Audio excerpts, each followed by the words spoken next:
All right, everybody. Welcome back to this week's edition of the Fresh Takes podcast with Russo Felice.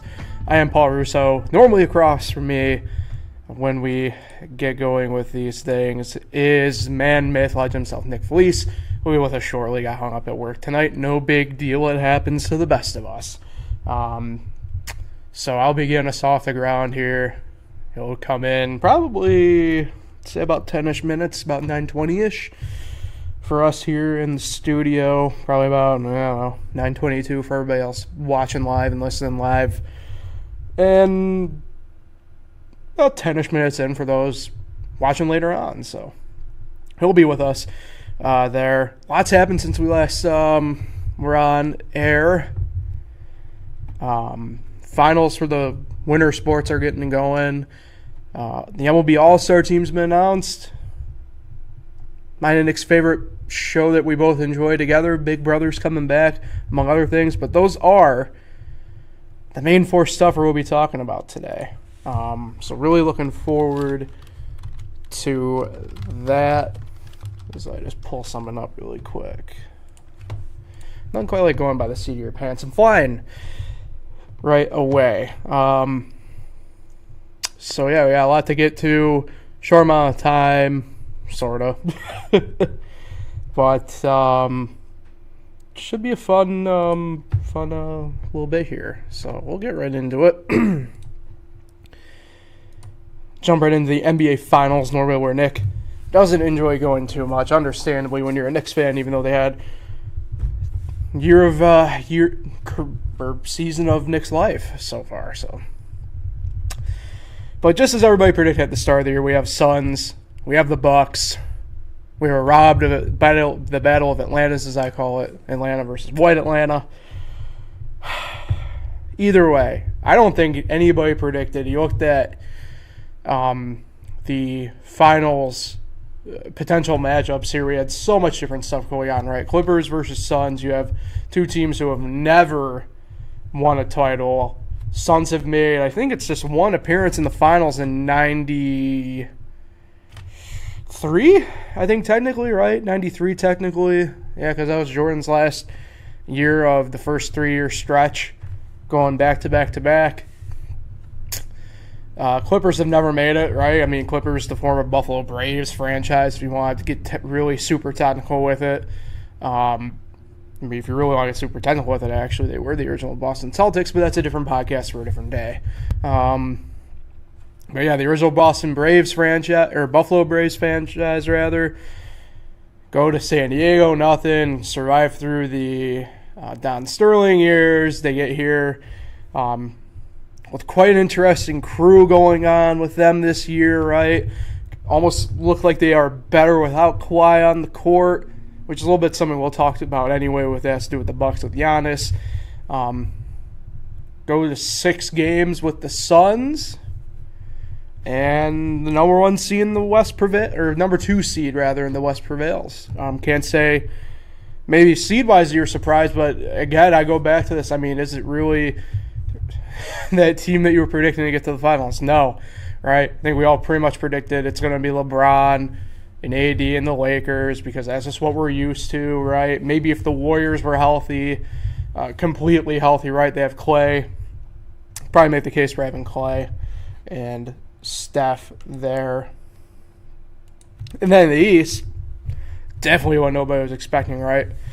For the most part. I'm sure you probably had a couple, I forget what the technical term is, tangents that had the Bucks going out in the finals in 7 Nets. We also had, admittedly a lot of people like me who were high on the Heat, who just did not do it. Obviously, the Nets weren't able to do it, right? The Bucks prevail. They go the distance against them. Again, brought up with the Clippers. Better without Giannis. Could make the case at the moment. Giannis is back tonight for Game 1. So it'll be interesting to kind of see how they get there. But they go against definitely a team nobody saw coming this year to make it to the Eastern Conference Finals in the Atlanta Hawks, right? Definitely outstanding play by Trae Young. Did not see that coming. I think if you're a regular around here, I'm very anti-Trae Young. If you've talked to me any more than 2 seconds about Trae Young, you know that I don't think he's all that great. Don't get me wrong, I think he's good. I still don't think, we'll see him, reach the heights of Steph Curry, for instance, right? But I do call him the Wario to Steph Curry's Mario. It'll be interesting to kind of see what the Hawks do this next year. I think, not getting obviously too far ahead and not completely off discussion, I think bringing back Nate McMillan's great. Nate McMillan got pretty much the shaft in Indiana, right? Became the scapegoat for no really good reason, right? He was only there for a couple seasons, really. Just a really great coach. Now they're moving on to another coach already, bringing back Rick Carlisle for firing Nate. I'm going to mispronounce his name. It is what it is, so I'm just going to leave it at that. So was it all Nate McMillan? Clearly not. I don't know what, again, it's the Pacers with that. Different discussion, different podcast. So it's interesting to see where these teams have came from all year. In their backgrounds, it's crazy, right? Because you look at the Bucks, right? Trade away Bledsoe to bring in Drew Holiday, more or less, right? Some picks involved, other players involved. But, I mean, man, what a great trade that's turned out to be, right? Drew Holiday has fit them so well. That grinder that he is. Team leader that he really is, actually, more than anything else. Pairing that, obviously, with Giannis, but more importantly, in my opinion, Chris Middleton. This allowed Middleton to really, I think, expand his game a little bit more. Allows Middleton to probably be more in control than he has been the past couple of years, obviously, with Giannis, where he's kind of peaked. I don't think it can go unsaid about really the depth play for the Bucks as well, kind of going forward. And we'll discuss it a little bit with the Suns too, right? But Brook Lopez comes in and gives you 33 points in Game 4. Where did that come from? Brook Lopez getting 33 at this stage of his career. It's absolutely crazy. Going 4 from 15, I think, all within the paint at one point. Or 14 for 15, rather. Just crazy. Then, obviously, they've had really great depth play all year. Bobby Portis was a top 10 fantasy power forward this year, which is pretty crazy. I know he was like a top 10 metric guy for a while. I don't know where he exactly ended up power forward-wise. But then you got also look at the team. A guy like a Bryn Forbes, who in the playoffs has just done extremely well. And then you also have kind of like the regular kind of cast of guys. You have like a guy like Connaughton, who big piece for them off the bench. Sure, he's not maybe giving you all that stat filler stuff, right? But he does a lot of the dirty work for the Bucks. Plays really above his weight class when he has to get below and into the post to rebound. Really incredible stuff. I can't go, like I said, you got a little bit of Budenholzer in there. I think he knows that at one point the seat was hot. I don't think it's probably as warm anymore, but I think it's still, a little bit toasty for him. I don't think they'll get rid of him now in the offseason, but next year it'll be an interesting year, I think, for Budenholzer if they do lose the finals. Go out west, right? Monty Williams, Coach of the Year. Chris Paul finally makes the NBA Finals. Finally, right? Top 10 point guard of all time. I think a lot of people try and put him in the top 5. I don't know. I don't know where I'd really put him. Definitely not top 2 for me, but I guess I could understand maybe a case for top 5. But either way, one of the hottest young guys in the league, Devin Booker, right? And then during the playoffs, I think it's the general basketball fans' introduction to the pros, DeAndre Ayton. Fantastic player. Really has come out and shown off well. Mikal Bridges really just showing kind of what he can do, right? Just fantastic stuff from him. And then again, the depth for them. I kind of said one of the guys already with Bridges, but you got a guy like Jay Crowder who's come on, done really well so far. What I call a little bit of a motley crew, right? Because they have like Javon Carter, who, obviously didn't play against Syracuse, maybe a Syracuse fan, and he is just a classic West Virginia player that Huggy would always try to recruit, right? Just classic guy. He's really stepped up and done pretty well there for them. Frank the Tank Kaminsky, not a ton of minutes overall so far in the playoffs, but was a really big player for them during the regular season when he had to step up. had to start a couple games, I even think, for him throughout the year, just health-wise. So the Suns are just, again, just a team that I don't think anybody really expected to be there. Kind of saw glimpses of it last year in the bubble. I think everybody's kind of talked about that a little bit, kind of how they played, kind of like that young core, right, with Booker, Ayton, Bridges. And they made, obviously, a big offseason addition with Chris Paul, but obviously they bring in like a guy like Jay Crowder, and it's made a difference as I voice crack into oblivion. So Suns are, like I said, they're seeking their first crown. Bucks are going for their first in 50. We'll call it 50 years. So the last one in 72. Only time they won it was in 72. Being led by a couple guys named Kareem Abdul-Jabbar and Oscar Robertson. So where do we stack? Where does everything lie with this series? It's going to be pretty interesting in my mind. Obviously, it's a series that I think obviously ESPN didn't want. I think they're really hoping for ultimately, to a degree, Atlanta. At least you can market the hell out of Atlanta. If you're ESPN. If you're ESPN, it's tough to market Milwaukee versus Phoenix. I think it's tough to even market Phoenix in general.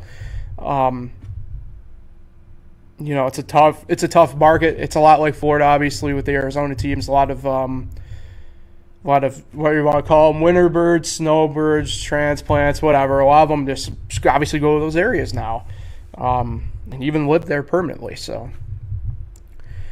I think this series comes down to two factors. One, and I think it's really ultimately going to be the big factor, is that depth factor, right? Who's doesn't necessarily have to be bench. Like, that's the key thing, right? Jay Crowder starts for the Suns. Brook Lopez starts for the Bucks. But which one of those depth factors will be the ones to step up? To me, I think it hinges on the second part of this, is does Giannis, when he play, right? He's active. That's breaking. It's a Woj bomb that happened, right? Within the past hour. When Giannis is on the court, obviously I don't think he's 100%. I think they're getting him out there because he's going to still make a difference in some way, shape, or form. But whatever percentage of Giannis is he going to make that difference? And I don't know. I think the first couple games for sure, it's going to be a hindrance until he gets closer to 100%, 100%. That being said, that Phoenix offense is good. That Phoenix defense has been tough. I think it's an underrated part of that team, right? We're so hyper-focused on that offense that defensively they grit and grind. Like, Booker obviously is not good defensively, but he's not afraid to really get up in your monk this playoff. He's showing that if he's got it, he can come up and he can play, at marginally pedestrian defense. That being said, I think this series does go 7. I don't see a way one team breaks away from another team. I don't see a way one team wins more than 2 straight against the other team. That being said, I'm going to go Phoenix in 7. I'm a big Greek Freak fan, big Giannis fan, but I think I gotta go. I think I'm going to go Phoenix in 7. I think you talk about a series of legacy almost. Took me a while to think of legacy. It's a series of legacies, right? Pretty much it's Chris Paul versus Giannis in a sense right now, because you have Chris Paul, right, who we've longed to get there for the longest time.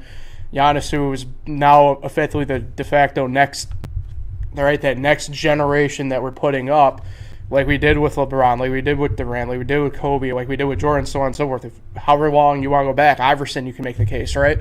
So I think when it boils down to it, I like what the Suns can bring against Milwaukee depth-wise, and then obviously health-wise, and this is, again, Phoenix is a team that has had to deal, obviously, give Chris Paul, maybe not necessarily testing positive with COVID, right, but being in protocol, missing a better part of 2 weeks.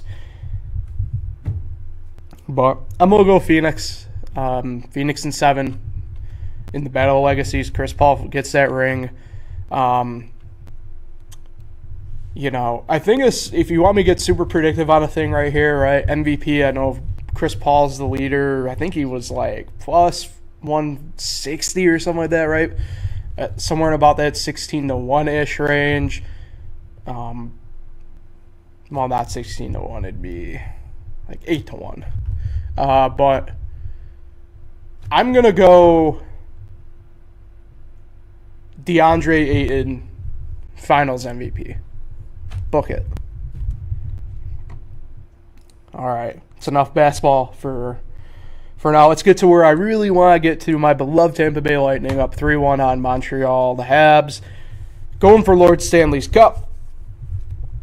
Fantastic first 3 games if you're a Lightning fan, right? Just, for the most part, complete domination for all those combined 9 periods.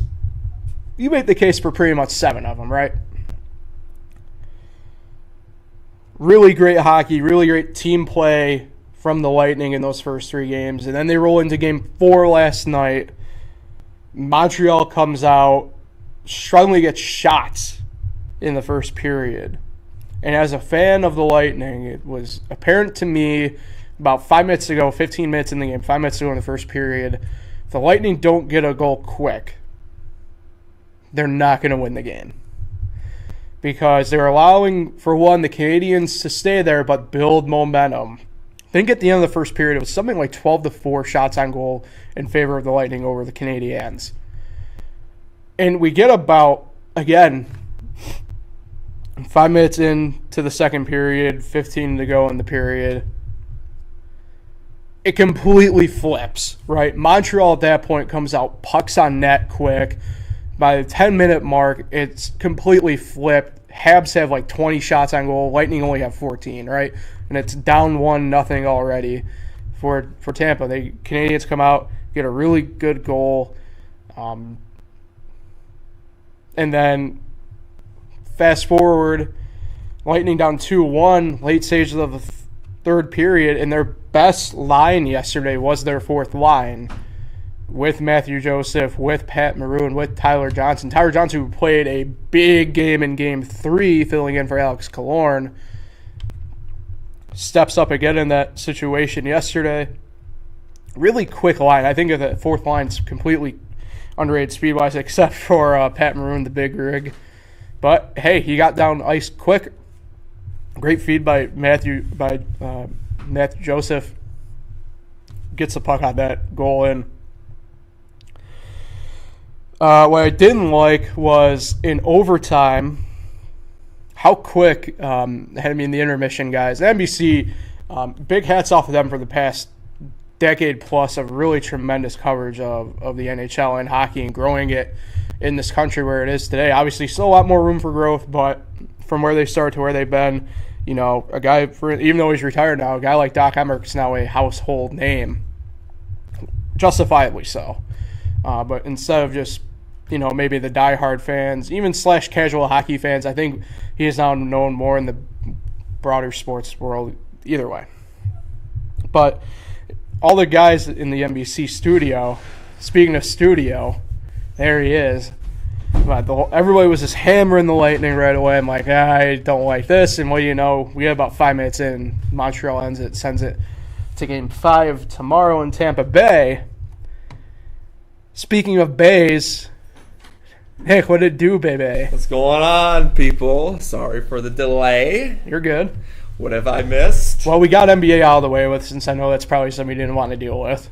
All right. And we're probably halfway through our hockey talk. Hockey talk. Yeah. I'm disappointed the Lightning couldn't close it out. Well, that makes 2 of us, obviously. I don't like going any further than we have to, which is part that I was getting at. But what is this hat you're wearing? Oh, we're going right into it. Okay. Akron Rubber Ducks, double A affiliate of the Cleveland Indians. Got to go see them, oddly enough, on my birthday. Yeah, how was Cleveland? I haven't seen you. It was nice, yeah. Again, underrated city overall. But, lost $200 at the casino. What are you going to do? What casino? We ended up actually not going to Jack downtown. We went to the MGM down in the southeast-ish suburbs. I think it's like Northfield, technically. Northfield Heights or something like that. Yeah, lost 200. Less than ideal. It's all right, man. You win, you lose. I haven't won in a while. You been at Lago? Oh, Jesus. I think I've hit like 2 parlays the month of June. Really? I haven't been betting though as much as I have been overall, admittedly. So how's it feel to be 27? Doesn't feel any different right now. No. It's my Vladimir Guerrero year. Yeah, that's what people should say. You see what I did there? Mm-hmm. Yeah, I got it. Thank you. Oh no, Kevin Newman wears 27, right? Mm-hmm. I'll say it's my Adam Frazier year, but Ben he's Gamble, 26. Heating up. I know. You're in your Adam Frazier year right now, though. Yes. We'll get to that in a second, though. All right, yeah. As we continue our hockey talk. But I've kind of said a little piece. Did you watch any of the game yesterday? Or? I did not. Okay. Have you watched any of the Cup Finals yet? Yes. Okay. Game 1. Oh, okay. So you pretty much have no idea what's going on. No, I have an idea. I think the Canadians are who they are. And they are who we thought they were? Yeah, then they brought into the playoffs as not a good record. And, the Lightning are just, they're the best team. They got the best players all around. They're deep. They're well coached. They should have won it, 2 years ago. They should be going for a three-peat right now. But not saying that they should have won it 2 years ago, but they had the best regular season team that we've ever seen. So, they've just been the best team the last 3 years, and they're on their way to another championship. I know teams in the NHL have come back. Don't jinx it. I know teams have come back from down 3-0, but has it ever only happened? 4 times, and once in the final. Once in the finals. 1942, I think it was. The Maple Leafs came back from down 3-0 against Rangers. No, the Detroit Red Wings. No. Didn't those other 3-0? The Habs did come back 3-0 one other time, though, but I think it was a conference final game or series in the 50s. Some of those 3-0s are recent, aren't they? Yeah, the other 2 are fairly recently, I believe. Yeah, because I remember it happening not that long ago, Mm-hmm. but,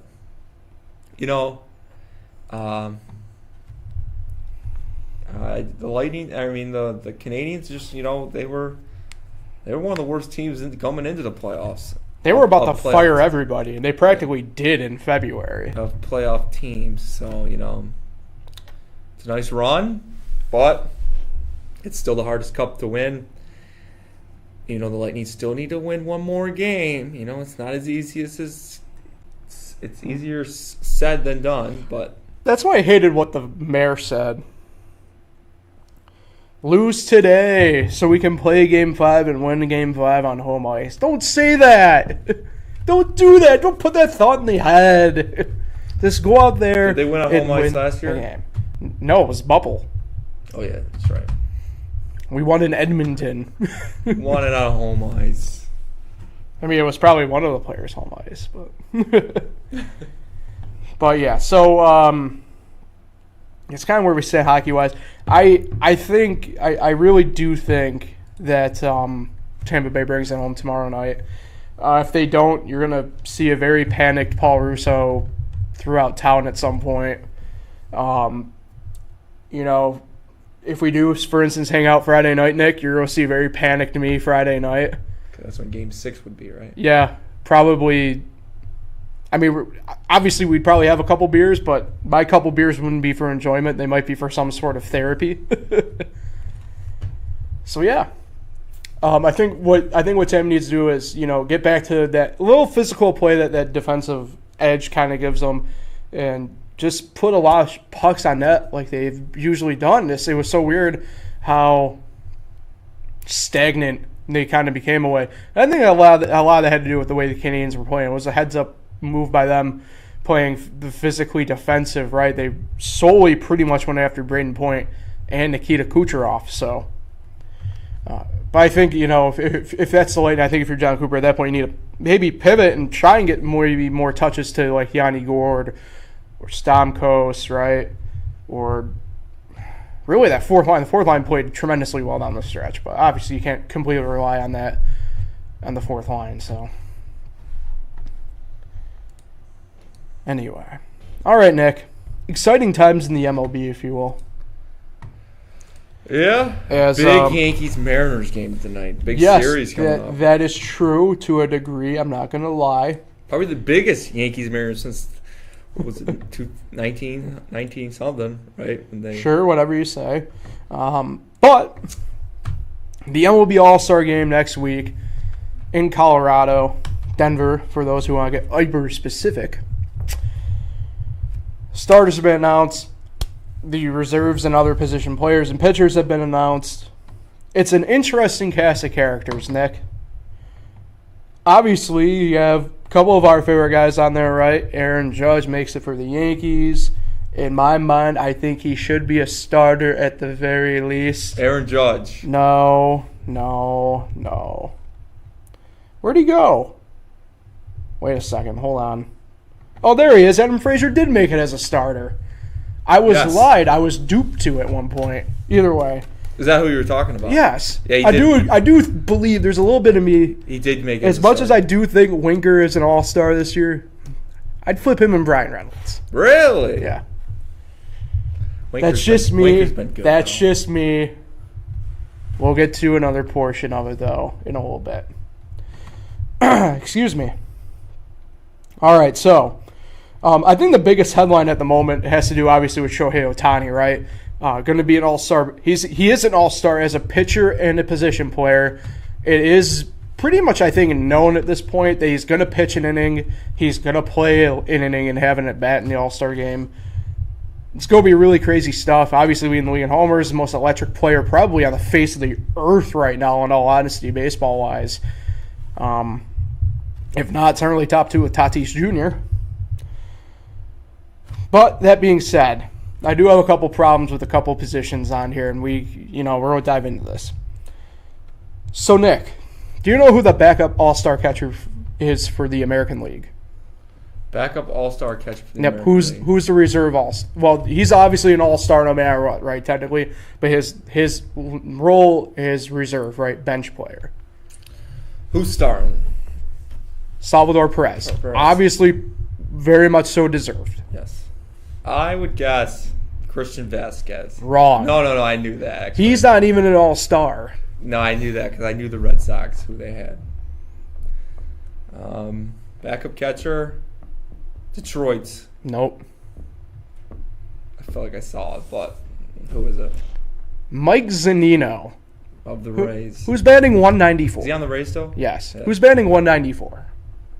I don't think he's ever batted over 200, to be honest with you. But I mean, I don't get it. I would have put in Vasquez in over him. I think it's... So you would have put Vasquez? Oh, 100%. Yeah. Slam dunk home run. I think you could probably make a case for a couple other guys. I don't really know if we want to get down that path, really, in all honesty. The AL this year, catcher-wise, is not super good. I know, he's hurt, but at least you can make the case if, Yasmani Grandal made it, who I think probably should have over Zunino. Sure, they have pretty much the same batting average, but Grandal doesn't strike out. He gets on base a ton. He's just... Excuse me, he can't find the hits right now. There ain't no Joe Mauer lock anymore. No. Well, I think Perez you could probably make the case for. He had a couple of those years, right? A couple of years ago where he was hurt, struggling. But now the past 2 years, he's really rebounded nice. He's the only Royal to stay on that team. Pretty much. Merrifield was after that. Merrifield, yeah. Well, Merrifield wasn't on technically that World Series team, though. No, he was after all that. So, no. Other than that, go to the NL side of things. In my mind, the biggest snub has to do with third base. Nolan Arenado batting 214 or something like that. Obviously, it has more to do with whatever, and I get that, right? I'm not stupid. But I'd take Justin Turner as my all-star starter over him. Justin Turner, by the way, who didn't even make the reserve squad either. Turner, who probably should be the starting third baseman for the NL. Didn't make it. Well, It's going to be Brian Hayes' spot for the next few years. And I don't want to be that guy, but this is a big recency bias vote here. How did a guy like Adam Duvall not make it, but Kyle Schwarber did? Like I said, big recency bias. Schwarber has been hot. That's what I'm getting. It's a big recency bias with it, right? With the way he was through June, right? Probably the most historic June offensively we've seen in the past 15 years at minimum, right? But body of work? I mean, Duvall, in my opinion. He's had a good year. Right? You have a couple other guys on there. You look at the Giants. The Giants only have 2 representatives in this game at the moment, position player-wise. Buster Posey, who is a starting catcher for the NL, great comeback story. Personally, he wouldn't be. He actually might be my starter. I'm a big Omar Narvaez guy for the Brewers, and he's having a really great year. More under the radar than anything else because he's in Milwaukee, and they've been quietly great all year. But the Duvall deal I have a big problem with. Third baseman. The NL's kind of crazy, but like I said, the Giants, I think you got to get a guy like Dickerson in there somewhere. Having a great year for the Giants as well, so I don't. Giants are kind of like the Mariners, having a great year. The Mariners only got one All-Star in Kikuchi. It's just they don't really have. Which is a surprising one too. Like he was not the guy I pinpointed. They just don't. They don't have like these stars leading their team. It's a different guy each night helping them all season long. So, it's not like a star-driven team. Whereas, the Pirates, getting 2 All-Stars is kind of surprising. But, 2 very deserving guys. It's just, it takes more than a couple guys to be a good team. That's why the Pirates are struggling. A lot of the other guys, pitching has not been good. But, those 2 guys are All-Stars. Adam Frazier's a starter at second. Gotta love it. Not to be that guy, but, did you see who's not going to be participating in the All-Star game for the NL, even though he made it? No. DeGrom. Really? That means we'll probably see him in Pittsburgh. Oh, he's... I still think he's going to pitch Friday night, but... I mean, if he pitches Friday, I'm... You said you're going to go. If he pitches Friday, and you guys can do whatever the hell you want to do, I will. Rivers Casino. I'm going to go to that game Friday if he pitches Friday. All right. I just want to see the guy pitch. He's the most dominant player that we've seen in our life. Tomorrow, though, we should get our first glimpse of, I know it's 10 days away, but first glimpse of what Friday weather could be. It's true. So, exciting. We'll be fine. We'll be fine. I just hope it doesn't rain, but. Yeah. Anyway. Any beefs on Twitter? I know a couple years ago you put out your All-Star. Yeah, well, I remember that year I took the unpopular opinion that Mike Trout wasn't an All-Star. One of them was like Castellanos at that time, I remember. Yeah. He was on the Jesus Christ. I don't look, I'm just that's obviously a lot of that stuff's different discussions for different days in that sense, but the fact that Trout was voted an All-Star starter, like come on. He hasn't played in months. Okay, maybe a month, but he's definitely not the best player on his own team anymore. No. Like I said, this is all a completely different discussion. I don't know. I kind of feel like I said a couple of my I don't know if I'd call them hot takes, but I mean, like I said, I think I'd have Duvall in there, Turner, maybe a Dickerson. The issue with this year's All-Star, I feel like you had a lot of people rewarding performances from last year when there wasn't an All-Star game. Which, if that's the case, and I'm all fine if you want to do that, but you have to be consistent about it then, right? If that's the case, then you got to have Mike Yastrzemski in there, right? Plain and simple. And if that's the case, and again, I think you could get him probably as like one of the reserve guys, like coming in if there's an injury or something. Like Starling Marte should probably be in there too then. I know I'm hyper-focusing on the NL. I don't really mean to do it, but I feel like that's where the most glaring examples of it, especially this year, are. AL, it's been tough. I think overall it's a down year in the AL overall. Obviously, the Yankees aren't performing near where they are, but the divisions overall are not great, right? I mean, it started off good, but they yeah. kind of slid back. I mean, the de facto team that everybody pinpointed as like whether they want to call them a dark horse to get to the World Series, even win it, right? The Twins are the worst team in baseball. So I mean, you have to think about this the way it is, right? And I think you can make the case obviously too in the NL. You have, for instance, the Marlins, who are last place in the NL East, who I think are like actually 12 games below 500, but are like positive run differential. Like one of two teams in the NL East to have that, just in general, like it's crazy. So how many All-Stars the White Sox have? The White Sox have 1, 2, 3. They have 3, all pitchers. Lance Lynn, Carlos Rodon, Liam Hendricks. Again, you could make the case if you want to talk about whatever, and I think he would be anyway. It's just that you have to deal with Vlad Guerrero Jr., who, yeah, that's a fair all-star starter this year, but Jose Abreu, who didn't even make the reserve team either.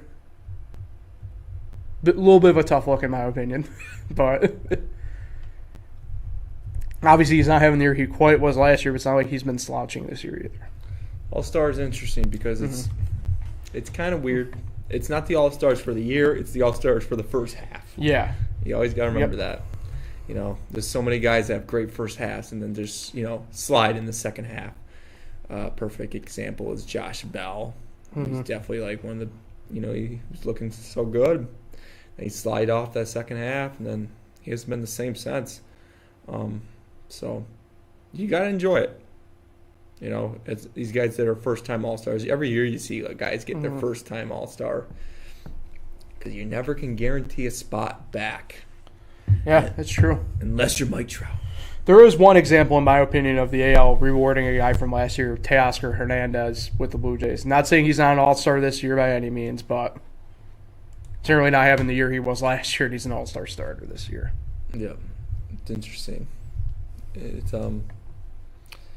definitely it's good to be back to normal. I don't get how Whit Merrifield's not even a reserve for the AL. See, now I'm going down my path. Yeah, it's just good to be back to normal. You have the Futures game on. We don't even Sunday. have a full home run derby field yet. I think we still have 2 spots open. It's Matt crazy. Olson's confirmed today that he's doing it, but we still have 2 spots open. People are nervous, man. Who do you hope would do it at that point? We got 2 spots open. Who would you? I mean, for me personally, it's not like they got a lot to play for at this point anyway. I'd just love to see Giancarlo go out there and mash in Denver for a night. Something like that. Yeah. If he wasn't hurt, Schwarber, I think, would be really good. I'd like to see Jesse Winker get out there. Oh, Winker would be a good one, yeah. I'd like to see him He does. He has a home run swing anyway, the way he swings the bat. I'd like to see him get out there. That'd be a good one. Maybe Todd Frazier. Hey, he's playing somewhere in Jersey in indie ball now. I know that. Yeah. Well, actually, no, not quite. He's playing in the Olympics for USA, for us. Adam Frazier still wears the A. Frazier jersey. Does he really? Yeah, maybe it's like a superstitious kind of thing. Maybe. I don't blame him. He got it because of Todd. Something about the Pirates and players with the same last name. I know. They do all the time. The little Roaches, the McCutcheons, The Wilsons. the Wilsons. I really went back into the way that we should. There's a couple Kellers on the team now. Yep. Yeah. All right, Nick. I'm letting you lead off our last topic because I know we're both excited about it, but I know you're the one. I didn't see the intro. I know you're the one super excited about it. Big Brother 23. Yeah. What I'm calling a redemption season for CBS. Well, what I'm calling it is I haven't seen a Big Brother season in 2 years because I don't count last season because I don't blame you. that season was terrible. Not that That's why I'm calling it a redemption season. Yeah, not that it was affected by COVID and shortened or whatever. That was fine. It was long enough. No, it's because it was terrible. And this season, brand new cast on CBS tomorrow night at 9 or 8? 8. 8. It's at 8 p.m. tomorrow on CBS. You can start watching Big Brother on Wednesdays, Sundays, and Thursdays. I said that wrong. Well, I said it right, but not in the right order. So Sundays, Wednesdays, and Thursdays is a better way of saying it. Starting tomorrow night. Yeah, I believe they're all getting in the house live tomorrow night. It is a brand new cast. We already had one shakeup in this the casting. One person got tested positive for COVID and had to be replaced. That was this Christy girl. Christy? Christy Valdesari. I think I'm pronouncing it. And now the wrong. new chick's name is... I forget her name. I can look it up really quick. Yeah, so there's a new girl in there now. It's 8 guys, 8 girls. Claire Reefus. It's got to be interesting, but it's not. It's not like the other girl played the game already. No, this is like a fresh start. She just so happened to be just late entry.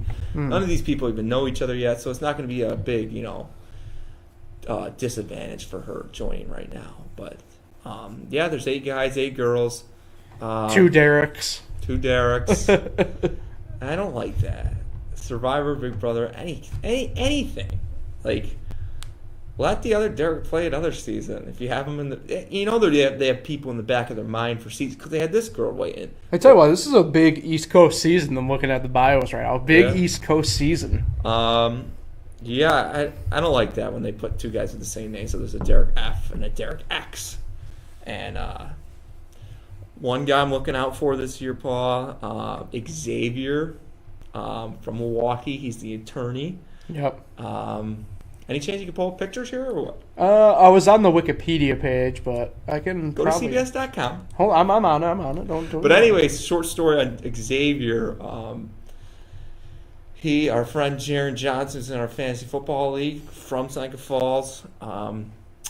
Knows Xavier because he went to Marquette in Milwaukee. Xavier is an attorney from Milwaukee, so that he knows of him. There he is. Knows of him, so that's pretty cool. From Kalamazoo, Michigan. Yep. Jaron, not a Big Brother fan, but he says he might watch now because of Xavier here. 27. Looks like a game player. It's tough now because we haven't really seen him much. Any of these people, just a couple words they've said and stuff about themselves. But you don't really know their personalities yet. So it takes a couple episodes to really make picks. Mm-hmm. But, he looks like a game player. Looks like he's going to be caring more about the game than, girls or a showmance or whatever. But, it's interesting. I'm not going to lie. There's only 2 ways this guy's picture I'm going to put up I'm going to feel about him. Either I'm going to love him or I'm going to hate him. There we go, Frenchie. There's an interesting fellow right there. I was reading about him today, actually. Brandon Frenchie French, 34-year-old from Tennessee. From Clarksville, Tennessee. He's a farmer. He looks like he says he just wants to get to know, one of his cool things below that. It says he instead of just being nice to your alliance, he's compassionate, exuberant, and supercalifragilisticexpialidocious. Instead of just knowing his alliance, he's going to be friends with everyone. That's the best way. But the cliff strategy. Yeah. One touching thing, he did lose his son or daughter. He lost a child. Damn, son. So he's playing for a lot. I think he's a guy people are going to be rooting for. Frenchie, good name, catchy name, Frenchie. Hopefully he just makes the jury. Hate to see people go out pre-jury, but usually the jury is the first 5 people that leave the game, then the top 11 make the jury, which 9 vote for the winner in the final 2. So I was close in the theme. I thought it was like safari theme, but it's going to be like a beachish type. Who's someone you got your eye on? Jeez. It's a good question. I don't know. See, my issue is I don't like reading too much in the bio because I think... I'm not saying that they're going to obviously lie on there, but they can definitely take liberties in the bio. And then once you actually get them in the house, it's kind of like... I wouldn't say completely different, but it can certainly be a bit swayed.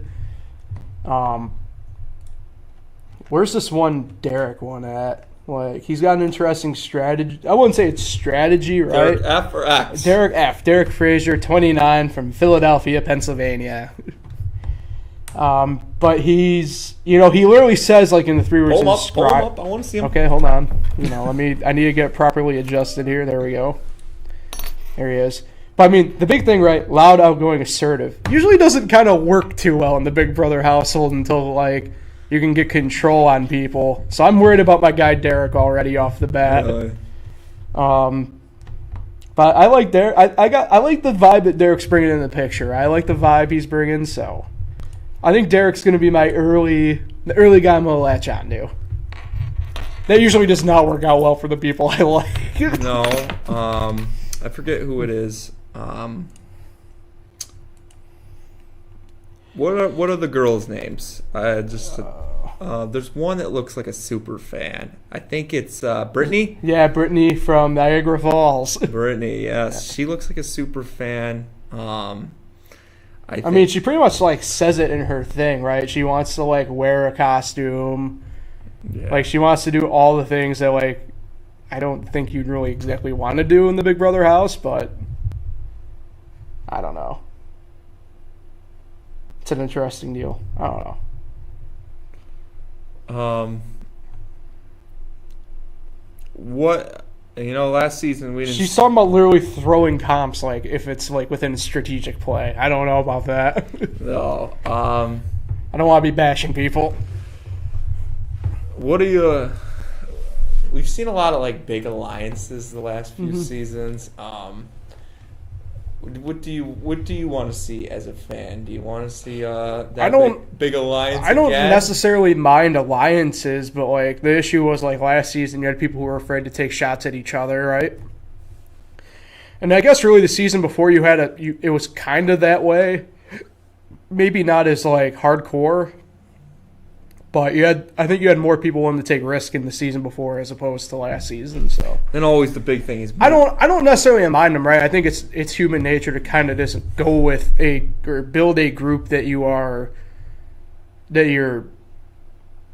comfortable with, that you can have some control in, right? Especially in a situation like this, like in Big Brother or Survivor too, for instance, right? Where I think that's a necessary play. So I don't necessarily have a problem with it. I just have a problem with the way like last season was played, right? Where you had all this talk of like, oh, we're gonna go for him, right? We'll get our shot in, right? Because he's there for us, right? Only for Enzo the bozo to just be like, yo, what I'm doing? Sorry, David, you're gone. After talking all that game, so Enzo lost 9-0, which he should have. Which he should have. He didn't even deserve to get the second place money, but it is what it is. Yeah. And it's also, you got to remember that first HOH, that first head of household is huge. Big. Especially if it's a live show tomorrow. They might do a live HOH tomorrow, Have-nots are back too, so that will be an interesting play. When you don't even know anybody, and to get that power and to learn people, it helps with your game a lot. The only problem is you got to put up two people you probably don't even really hate or anything because you barely know them. Yeah, I was about to say, people for the most part you probably don't know.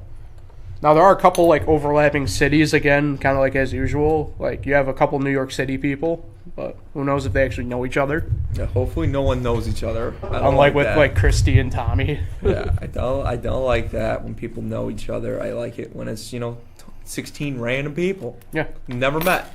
So, it's a very unique... It's a unique experience for those people because, these people are...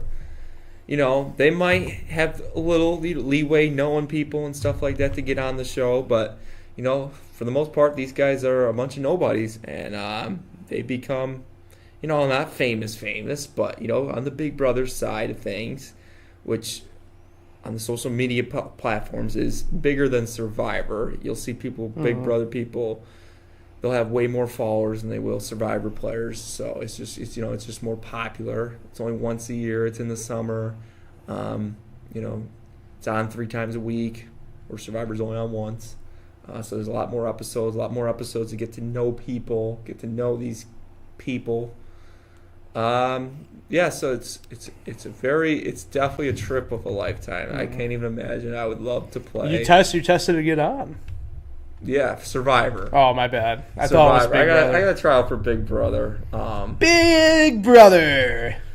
I think it's an easier game to play. Whoa. Sure, it's different than Survivor. Survivor's tough. Well, it's true. You're out in the middle of Fiji. Yeah, and starving yourself. And it's just, physically the challenges in Survivor physically are just way harder. Speaking of physically, I'm sweating profusely. Yeah, so I mean, I don't want to rush you here, Nick, but to close this out, I said watch my sleeper pick and my favorite without even watching an episode. My sleeper pick is Xavier. My favorite to win, I am going to go with